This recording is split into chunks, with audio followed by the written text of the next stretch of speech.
So welcome back आवर YouTube channel. गेले 8 दिवस झालेत आम्ही प्लॅन करत होतो. आम्हाला म्हणजे कुठे जायचं असा प्लॅन करत होतो. तर तसंही पण आम्ही 5 ज्योतिर्लिंग केले. मग अमृता म्हटली की आपण पुढचे कंटिन्यू करू 6वा 7वा जे काय असेल ते. तर मग ती म्हटली चला मग गुजरातमध्ये 2 ज्योतिर्लिंग आहे ते करू. पण त्याच्यासाठी आम्हाला एक कपल पाहिजे होतं. कपल म्हणजे जोडीदार म्हणू शकतो किंवा सोबत म्हणू शकतो. तर म्हणजे एक सपोर्ट असतो, फायनान्शियली पण आपल्याला सपोर्ट असतो, सर्वच गोष्टीसाठी सपोर्ट असतो. ड्रायव्हिंग करण्यासाठी पण एक आम्हाला तसा कपल्स पाहिजे होतं, पण नाही भेटला आम्हाला. तर इकडून तिकडून मग अजून एक आम्ही स्टेपनी तयार केली होती, पण ती स्टेपनी पण मध्येच कॅन्सल झाली. त्यामुळे म्हणजे माझा भाऊ ऍक्च्युअली. तर रागावला का स्टेपनी म्हटल्यावर? तसं काही नाही, स्टेपनेच येतो थोडा कपल आहे ना. तर मग त्यांनी पण त्याची तब्येत ठीक नव्हती, त्यामुळे तो म्हटला दाजी मी नाही येते, मला बरं नाही वाटेल आता. सध्या बरं वाटते पण मग नको परत नको डिस्टर्ब व्हायला. ठीक आहे, मग तो म्हटला मी नाही येत. मग ठीक आहे म्हटलं. आम्ही त्याला म्हटलं चला कोणच नाहीये तर जे होईल ते होईल, घेऊ देवाचं नाव निघू आपण. मग फायनली आम्ही जवळजवळ तुम्हाला सांगतो पुण्यावरनं इकडे येण्यासाठी 2 रूट होते, एक मुंबई मार्गे आणि एक सापुतारा मार्गे. तर आम्ही सापुतारा मार्गे आलो, कारण मला माझ्या बहिणीला पण घरी सोडायचं होतं. तिचे पेपर होते 27 पासून तिची एक्झाम होती. सो तिला घरी सोडायचं होतं आणि घरी सोडून आम्हाला मग इकडे यावं लागलं. त्यामुळे आम्हाला जवळजवळ 2 तास एक्स्ट्रा लागले आणि एक 100, 150, 200 किलोमीटर पण त्यामध्ये आमचं वाढलं.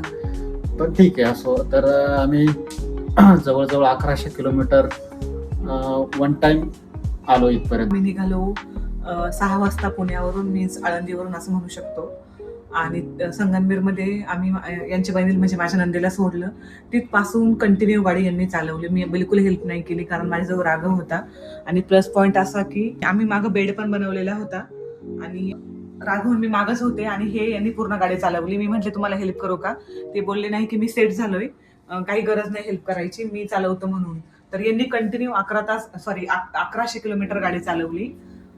फक्त त्यांनी सापुताराच्या पुढे निघाल्यानंतर गुजरातमध्ये आम्ही एंट्री केल्यानंतर जवळजवळ 4:30 वगैरे वाजले होते ना. 4:30 अहमदाबाद हायवेला आम्ही लागल्यानंतर 4:30 पहाटे थोडीशी मला वाटायला लागली की आता झोप येते.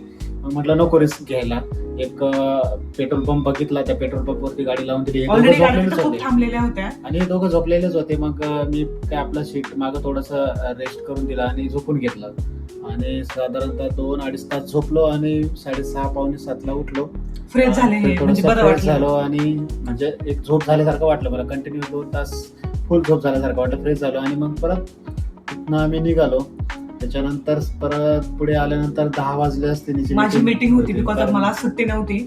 मला उद्या आणि परवा सुट्टी आहे, म्हणजे फ्रायडे आणि थर्सडे मला सुट्टी आहे, बट वेडनेसडे मला सुट्टी नव्हती. यांनी तर ऑलरेडी 3 दिवस घेतलेल्या होत्या. आणि माझी मीटिंग चालू असताना राघव मध्ये खूप बडबड करतो, म्हणजे शांत नाही बसत. मग हे बोलले की तू मीटिंग कर गाडीमध्ये, मी थांबतो. तिथं आम्हाला एक हॉटेल पण म्हणजे दिसलं. ऍक्च्युली त्या रोडला हॉटेल सापडत नव्हतं. आम्ही हॉटेल होते या रूटला. म्हणजे एक सजेस्ट करेल तुम्ही, जर येणार असेल कोणी तिकडनं त्या रूटनं येणार असेल, म्हणजे राजकोट मार्गे, वडोदरावरून राजकोट मार्गे जो रूट आहे इकडे येण्यासाठी, नागेश्वरला येण्यासाठी, तर त्यामध्ये जास्त हॉटेल्स नाही. जेव्हा तुम्ही जवळ याल पुढे द्वारका शेजारी, तेव्हा छान हॉटेल आहेत 25-30 किलोमीटर अगोदर किंवा राजकोट सोडल्यानंतर. तर मग खूप सारे हॉटेल्स आहेत, पण त्याच्या आधी ऑप्शनच नाही. एकदम साधे हॉटेल्स, ते खूप छान डायरेक्टली. आणि विषय असा होता की आम्हाला भूक पण लागलेली खूप. 10-10:30च्या आसपास. एक तर रात्रभर गाडी चालवली, मला भूक पण खूप लागलेली. मग म्हटलं दोन्ही पण कामं होतील, अमृताची मीटिंग पण ती अटेंड करेल आणि नाश्ता पण होऊन जाईल, ब्रेकफास्ट पण होऊन जाईल. पण हॉटेल शोधून आम्ही थकलो अक्षरशः. आणि आमचा नाईलाज होता. आम्ही राहुलला पण भूक लागली होती, कारण तो पण रात्री 2 तास जागला होता. यांना त्याने कंपनी दिली होती, तिथं खाल्लं, त्याला पण भूक लागली होती. तो पण रात्री मला त्याची आई झोपून घेतला त्याच्या आईने, आणि तो मस्त मला सीटवर बसला, मस्त बसला. आणि आम्ही दोघं गप्पा मारत गाडी 1-1.5 तास असेल ना, 2 तास 2 तास जागा. तो झोपला कितीला? 3-3:30ला झोपला. मग त्याच्यानंतर तो झोपल्यानंतर मी 1 तास गाडी चालवली, 1-1.5 तास, 4:30 वाजेपर्यंत, आणि मी पण झोपून घेतलं. तर मग सकाळी मीटिंग झाली आणि आम्ही इथे मध्ये थांबतच आलो. परत 4 वाजता एक आम्ही थोडासा ब्रेक घेतला स्नॅक्ससाठी. आणि ते झाल्यानंतर आम्ही साधारणतः इथे पोहोचलो. किती वाजता पोहोचलो का आपण? इथं आपण 7:30 पावणे 8 झालेलं आहे. 7:30ला पोहोचलो. तर आता उद्याची तयारी आमची अशी आहे, सकाळीच आम्हाला जायचं आहे पहिलं नागेश्वर करणार आहे आम्ही. नागेश्वर झाल्यानंतर मग जाणार संध्याकाळी द्वारकेला. परत एकदा हॉटेलवरती येऊन थोडासा रेस्ट आराम करणार करून. आणि मग 4 वाजता जाणार आम्ही द्वारकेला. मग द्वारकेवरती जे काही असेल तिथे प्लेसेस दर्शन वगैरे घेऊ. दर्शन घेऊ, प्लेसेस व्हिजिट करू तिथले आजूबाजूचे सर्व, आणि परत नंतर मग हॉटेलवरती येऊन मग त्याच्यानंतरचा दिवस असेल आमचा सोमेश्वरसाठी. सोमेश्वरला इथून 234 समथिंग किलोमीटर आहे ना, हो. 250 समथिंग किलोमीटर आहे, तर जवळजवळ 4-5 तास लागतील आम्हाला. तुम्हाला आम्ही आमची सोमेश्वर पर्यंतची जर्नी आम्ही तुम्हाला आमच्या व्हिडिओमधून दाखवू. त्यामुळे तुम्ही आमचा व्हिडिओ नक्की बघा, लाईक करा, शेअर करा, सबस्क्राईब करा.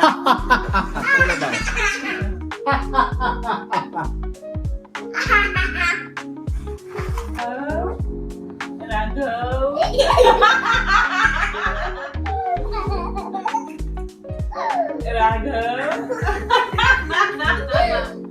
कुठे लपला रे, कुठे लपला रे? गाड्या सोडूच नको ना, राघव. गाड्या सोडूच नको ना. कुठे लागला तू? गाडीशी झाली. नाही झाली गाडीशी. मग छान. गाडी शी झाली तर अंतरुणात काय करते तुझी गाडी? बस तू घे ना. जा तू घे, मी नाही देणार. जा तू घे उत्तर खाली घे तुझी बस घे. बस घे. नाही मी आई ऑफिसचं काम करते ना या. आईचं ऑफिसचं काम राहील मला दिवसभराचं. नाही बघ, मी नाही देणार. तू घे तू घे उत्तर खाली जा.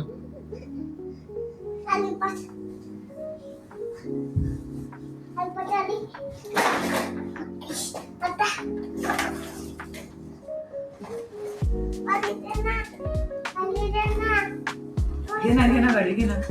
चल घे झोपून चल आता. ऍपल खाती? ऍपल खाती का?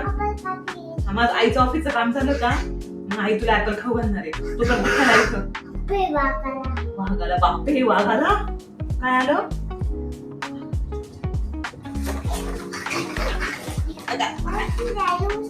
बघ इथं आईची, बघ इथं उशी आहे. बघ इथं उशी अंजू काय इथं उशी आहे ना.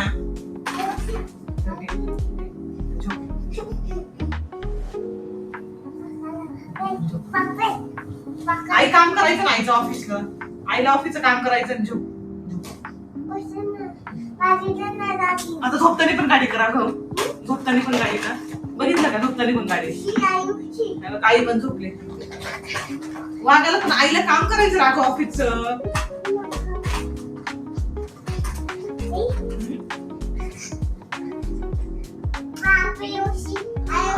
आई ऑफिसचं काम करणार यार. मला आईला ऑफिसचं काम करू दे आईला थोडं. आई सुट्टी नव्हती आईला आज. तर मॉर्निंग झाली आणि आम्ही आलो खाली ब्रेकफास्ट करण्यासाठी रेस्टॉरंटमध्ये. आम्हाला जायचं होतं आज नागेश्वर ज्योतिर्लिंग आणि द्वारका व्हिजिट करण्यासाठी. सो आम्ही पटपट आमचा ब्रेकफास्ट आवरून घेतला, आवरलं आणि आम्ही निघालो नागेश्वर ज्योतिर्लिंग दर्शनासाठी. खाऊ खाती. कुठे चालले आपण? कुठे चाललो? कुठे चाललो आपण? ट्रॅक्टरवर बसती. ट्रॅक्टरवर बसती. ट्रॅक्टर कुठे चाललो आपण? कुकी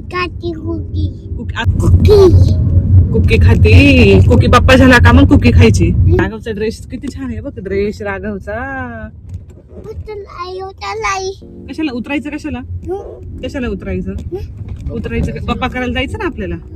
बाप्पा करायला जायचं ना. असे नाही म्हणू. बाप्पा छान असतो. बाप्पा वाव असतो.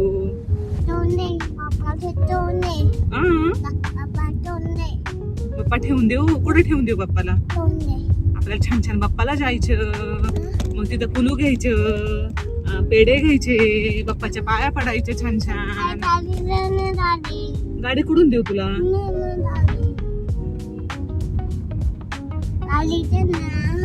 ऍक्च्युली आम्ही आता दर्शनाला, नागेश्वरच्या दर्शनाला निघालो. हे बघ इथं गाडी तुझी खाली पडली. गाडी खाली पडली.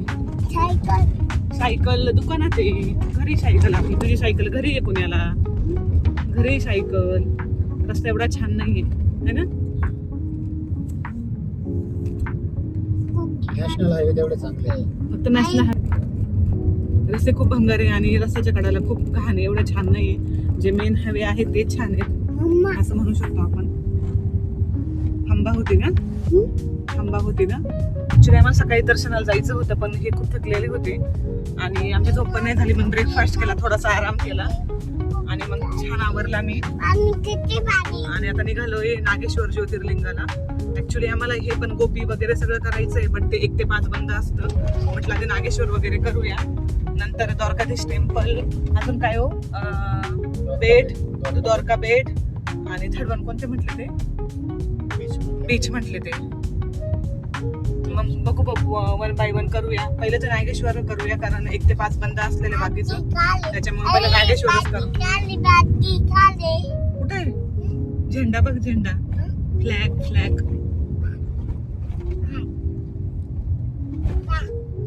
रस्ता बघितला का खूप खराब रस्ता आहे. काय म्हटलं, काय होतं, पाणी होतं, पाणी होतं का, रिक्षा बघायची का तुम्हाला. तर भेटूया पुढच्या ब्लॉग मध्ये, तोपर्यंत बाय बाय.